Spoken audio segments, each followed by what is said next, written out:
ਵਿੱਚ ਪਿਆਰ ਜਫਾ ਕੀ ਹੁੰਦੀ ਏ,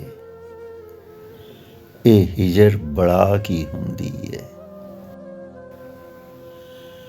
ਵਿੱਚ ਪਿਆਰ ਜਫਾ ਕੀ ਹੁੰਦੀ ਏ, ਇਹ ਹਿਜਰ ਬੜਾ ਕੀ ਹੁੰਦੀ ਏ। ਚਲੋ ਇੰਨੀ ਸਮਝ ਤੇ ਆ ਗਈ ਏ, ਬੇਜੁਰਮ ਸਜ਼ਾ ਕੀ ਹੁੰਦੀ ਏ। ਵਿੱਚ ਪਿਆਰ ਜਫਾ ਕੀ ਹੁੰਦੀ ਏ,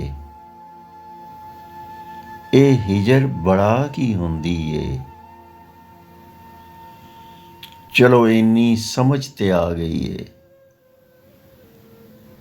ਬੇਜੁਰਮ ਸਜ਼ਾ ਕੀ ਹੁੰਦੀ ਏ। ਚਲੋ ਇੰਨੀ ਸਮਝ ਤੇ ਆ ਗਈ ਏ,